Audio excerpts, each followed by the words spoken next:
Creed en sus profetas. Viernes 28 de junio 2024. Miqueas 4. Sión en la era mesiánica. Acontecerá en los últimos días que el monte de la casa del Señor será establecido como cabeza de los montes, y será elevado más que las colinas, y correrán a él los pueblos.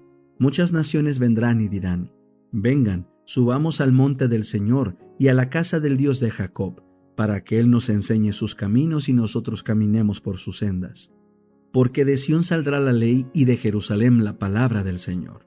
Él juzgará entre muchos pueblos y arbitrará entre naciones poderosas, hasta las más distantes, y convertirán sus espadas en rejas de arado y sus lanzas en podaderas. No alzará espada nación contra nación, ni se adiestrarán más para la guerra. Cada uno se sentará debajo de su vid y debajo de su higuera, y no habrá quien los amedrente, porque la boca del Señor de los ejércitos ha hablado. Aunque ahora todos los pueblos anden cada uno en el nombre de sus dioses, con todo nosotros andaremos en el nombre del Señor nuestro Dios, eternamente y para siempre. En aquel día, dice el Señor, juntaré a la oveja que cojea y recogeré a la rechazada que yo maltraté. De la que cojea haré un remanente, y de la agobiada haré una nación poderosa. Y el Señor reinará sobre ellos en el monte Sión, desde ahora y para siempre. Y tú, oh torre del rebaño, colina de la hija de Sión, a ti vendrá el gobierno de antaño, el reino vendrá a la hija de Jerusalén. Ahora, ¿por qué gritas tanto? ¿Es que no hay rey en ti? ¿Acaso ha perecido tu consejero? ¿Te ha sobrevenido dolor como a una mujer que da a luz?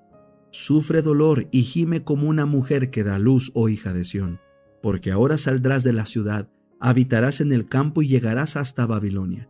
Allí serás librada y allí te redimirá el Señor de la mano de tus enemigos. Ahora se han reunido muchas naciones contra ti y dicen: sea profanada y vean nuestros ojos la ruina de Sión. Pero ellos no conocen los planes del Señor, ni comprenden su consejo, a pesar de que Él los ha juntado como a gavillas en la era. Levántate y trilla, oh hija de Sión. Haré que tu cuerno sea de hierro y tus uñas de bronce. Desmenuzarás a muchos pueblos y consagrarás al Señor el botín de ellos y sus riquezas al Señor de toda la tierra. El deseado de todas las gentes. Capítulo 41. La crisis en Galilea. La vida de Cristo que da vida al mundo está en su palabra. Fue por su palabra como Jesús sanó la enfermedad y echó los demonios. Por su palabra calmó el mar y resucitó los muertos, y la gente dio testimonio de que su palabra era con autoridad. Él hablaba la palabra de Dios, como había hablado por medio de todos los profetas y los maestros del Antiguo Testamento. Toda la Biblia es una manifestación de Cristo, y el Salvador deseaba fijar la fe de sus seguidores en la palabra. Cuando su presencia visible se hubiese retirado, la palabra sería fuente de poder para ellos, como su Maestro había de vivir con toda palabra que sale de la boca de Dios. Así como nuestra vida física es sostenida por el alimento, nuestra vida espiritual es sostenida por la palabra de Dios, y cada alma ha de recibir vida de la palabra de Dios para sí. Como debemos comer por nosotros mismos a fin de recibir alimento, así hemos de recibir la palabra por nosotros mismos. No hemos de obtenerla simplemente por medio de otra mente. Debemos estudiar cuidadosamente la Biblia, pidiendo a Dios la ayuda del Espíritu Santo a fin de comprender su palabra. Debemos tomar un versículo y concentrar el intelecto en la tarea de discernir el pensamiento que Dios puso en ese versículo para nosotros. Debemos espaciarnos en el pensamiento hasta que venga a ser nuestro y sepamos lo que dice Jehová. En sus promesas y amonestaciones, Jesús se dirige a mí.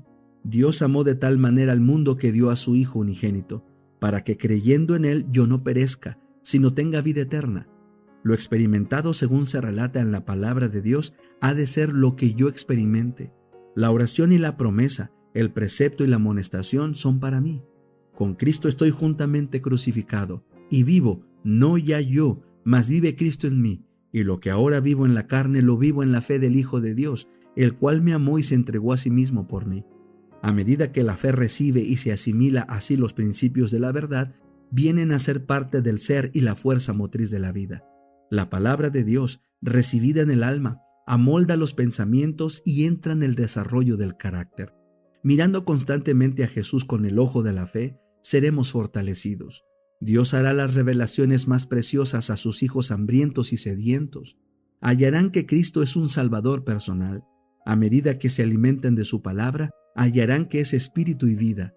La palabra destruye la naturaleza terrenal y natural e imparte nueva vida en Cristo Jesús. El Espíritu Santo viene al alma como consolador, pero el factor transformador de su gracia, la imagen de Dios, se reproduce en el discípulo. Viene a ser una nueva criatura. El amor reemplaza al odio y el corazón recibe la semejanza divina. Esto es lo que quiere decir vivir de toda palabra que sale de la boca de Dios. Esto es comer el pan que descendió del cielo. Cristo había pronunciado una verdad sagrada y eterna acerca de la relación entre Él y sus seguidores. Él conocía el carácter de los que aseveraban ser discípulos suyos, y sus palabras probaron su fe. Declaró que habían de creer y obrar según su enseñanza. Todos los que le recibían debían participar de su naturaleza y ser conformados según su carácter. Esto entrañaba renunciar a sus ambiciones más caras. Requería la completa entrega de sí mismos a Jesús. Eran llamados a ser abnegados, mansos y humildes de corazón.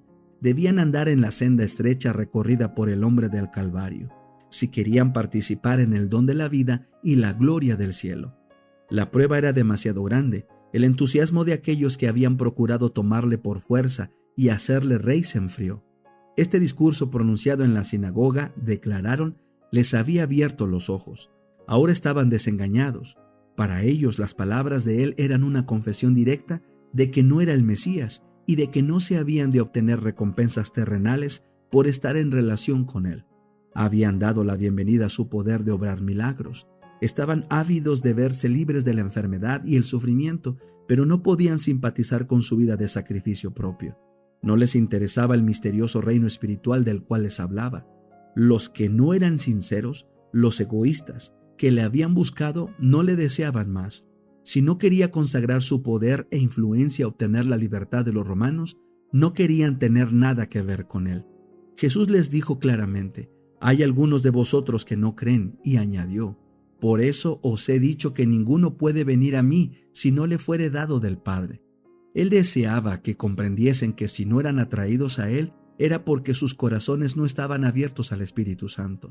El hombre animal no percibe las cosas que son del Espíritu de Dios, porque le son locura y no las puede entender, porque se han de examinar espiritualmente. Por la fe es como el alma contempla la gloria de Jesús. Esta gloria está oculta hasta que, por el Espíritu Santo, la fe se enciende en el alma. Por el reproche público dirigido a su incredulidad, estos discípulos se alejaron aún más de Jesús, sintieron profundo desagrado y, deseando herir al Salvador y satisfacer la malicia de los fariseos, le dieron la espalda y le abandonaron con desdén. Habían hecho su elección, habían tomado la forma sin el espíritu, la envoltura sin el grano. Nunca habían de cambiar su decisión porque no anduvieron más con Jesús.